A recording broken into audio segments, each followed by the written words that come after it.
En 1236, les forces chrétiennes entament leur conquête d'Al-Andalus. Les villes tombées deviennent autant de seuils par lesquels le savoir des musulmans et des juifs se répand dans l'Europe chrétienne, frayant ainsi la voie à la Renaissance. Presque toute la péninsule ibérique est désormais chrétienne, mais la culture d'Al-Andalus reste vivante. Après Cordoue, les villes de Murcie, Jaén et Séville tombent l'une après l'autre aux mains des chrétiens. Seule la pointe sud de l'Espagne reste aux mains des Berbères. En 1238, à Grenade, la dernière grande ville du territoire islamique, Muhammad ibn Nasser réussit à fonder un État musulman indépendant. Grenade était le siège des Nasrides, la seule dynastie berbère ayant survécu à l'assaut des chrétiens quand toutes les autres avaient cédé. C'est ainsi qu'elle est devenue capitale du dernier royaume islamique d'Espagne. Protégée par une imposante chaîne montagneuse, la région développe activement son économie basée sur la production de la soie et le travail des tissus. Grenade impressionnait par son habileté. Personnellement, je reste surpris de voir que ce royaume ait pu survivre 200 ans après l'effondrement de la domination musulmane. Il est évident que les Nasrides étaient de vrais maîtres dans l'art de survivre. Au XIIIe et XIVe siècle, Grenade a sûrement été un endroit passionnant, que vous y soyez chrétien, juif ou musulman. En regard de la taille de la ville, sa population était importante, car de nombreux musulmans venus des autres régions de la péninsule s'y étaient installés.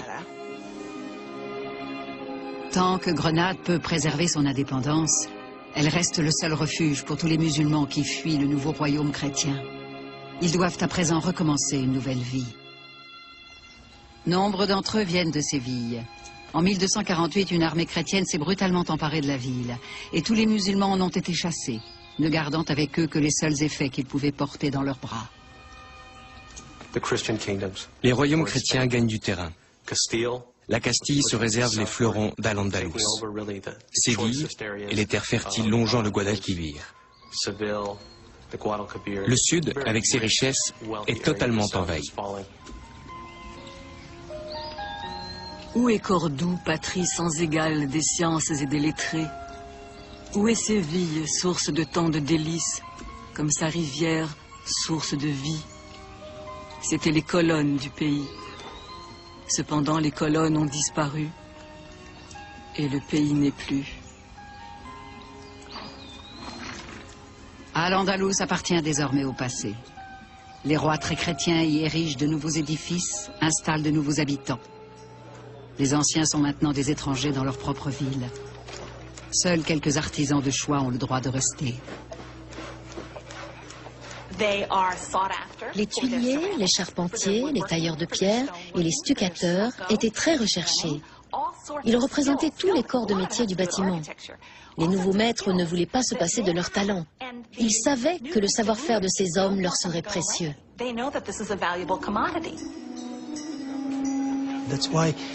C'est pour cette raison que toutes ces constructions ne comportent aucune caractéristique de l'architecture chrétienne. Elles ont été construites par des musulmans sous la domination des chrétiens, qui les appelaient les Moudihas. Certains membres de l'élite musulmane suffisamment riches émigrent au Maroc ou en Orient. La plupart de ceux qui restent sont chassés de leur ville. Sous les nouveaux maîtres, les Juifs jouissent d'une plus grande liberté. Résidant principalement dans les grands centres urbains, ils ont développé des compétences administratives et commerciales qui intéressent. Certains Juifs connaissent bien l'agriculture d'Al-Andalus et deviennent de riches propriétaires terriens.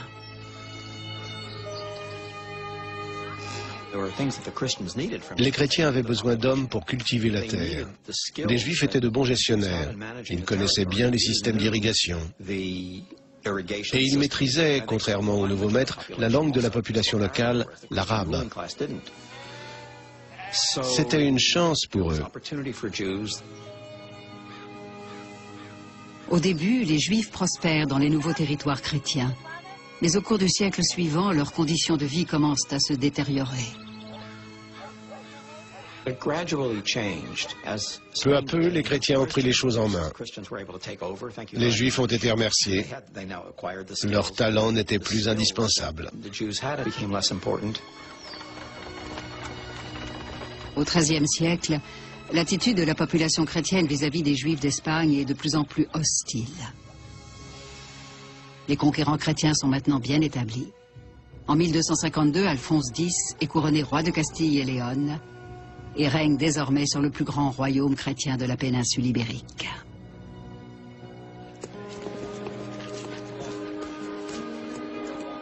L'une de ses premières mesures consiste à rédiger un code de loi précisant le statut des différentes populations. Pour les musulmans et les juifs, tout s'aggrave.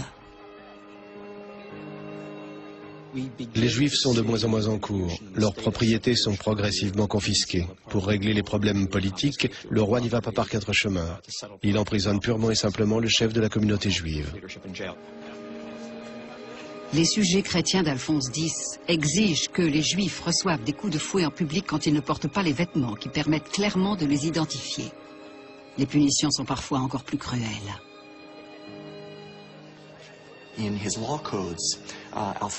Les lois édictées par Alphonse X stipulaient que toute personne qui se convertissait au judaïsme ou à l'islam serait condamnée à mort.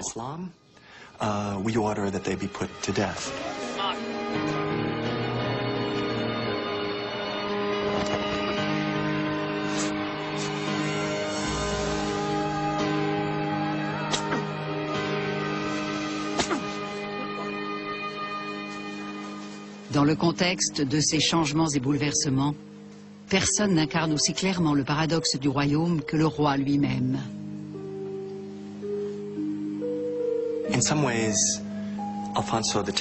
Par certains aspects, Alphonse X exprimait la contradiction dont souffraient de nombreux musulmans, chrétiens et juifs de l'Espagne médiévale. Les lois édictées par Alphonse X sont cruelles pour les juifs et les musulmans, mais conjointement, il leur accorde protection et privilèges s'ils se soumettent à son autorité. Pour désigner les musulmans qui vivaient sous la domination chrétienne en Espagne, les Arabes utilisaient le terme de Mudéchanon et les Espagnols celui de Mudéjar. Pour la plupart, il s'agissait d'artistes, d'artisans et d'ouvriers du bâtiment.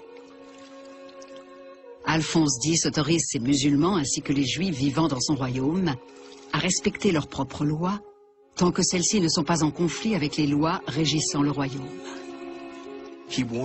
Il a enjoint ses sujets chrétiens de ne pas importuner les juifs ou les musulmans durant leurs fêtes religieuses respectives, car, dit-il, la synagogue et la mosquée sont des lieux sacrés où est loué le nom du Seigneur.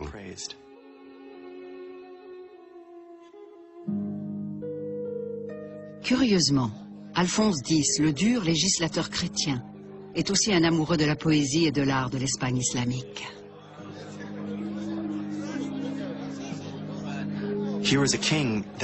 On l'appelait Alphonse le Sage, et c'est un fait qu'il encourageait fortement les lettres et le développement des savoirs dans son royaume. Mais c'est un homme de son temps, et il trouve difficilement sa voie dans une Espagne médiévale aux prises avec le pluralisme religieux.